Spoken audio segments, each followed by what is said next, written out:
지난 29일 새벽 누군가 주차장에서 빠져나오고 있는데요. 잠시 후 시뻘건 화염이 솟구칩니다. 주차장의 모든 것을 녹여냈을 정도로 큰 화재로 이어졌는데요. 신원을 알 수 없는 두 명의 사람이 뛰어나가고 곧바로 화재로 이어졌다. 대체 어떻게 된 일일까요? 보시다시피 트럭은 본래 형태를 찾아볼 수가 없었습니다. 차량 내부는 녹아내렸는데요. 터지는 소리, 빵빵 그 터지는 소리가 났어요, 처음에. 예. 거리는 나를 보니까 화재가 나면서 주변 사람들 다 깨우고. 들어보니까 엄청 막 겁이 나더라고요. 그때는 정말 건물 다 태운 줄 알았어요. 주차장 내물은 완전히 폐허가 된 상태입니다.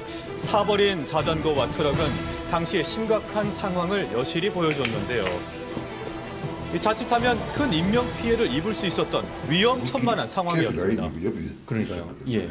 그래서 이제 그걸 차단을 내가 시키고. 방화 사건의 범인을 알아보기 위해서 해당 경찰서를 찾아갔습니다.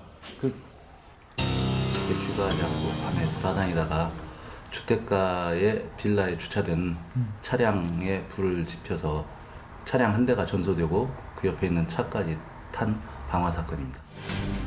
이들은 주택, 골목, 빌딩 옥상 등 장소를 옮겨가며 불을 피웠다고 하는데요. 또 열려있는 자동차에서 담배 6갑과 휴지를 훔쳤습니다.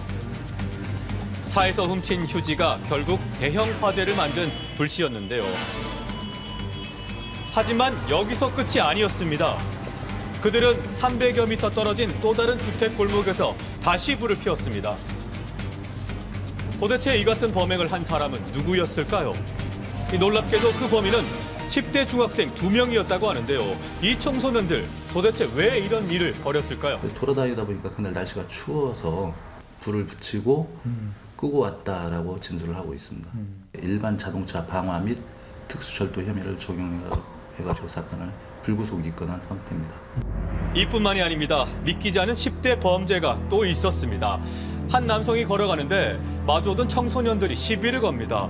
이 남성이 도망을 가자 이 청소년들은 맥주병을 꺼내 들고 남자를 쫓아갑니다. 가출한 청소년 7명이 서로 모여가지고 그 유흥비와 생활비를 마련하기 위해서 술 취한 행인이나 아니면 새벽에 혼자 귀가하는 사람들 상대로 그 퍽치기를 하는 범행입니다.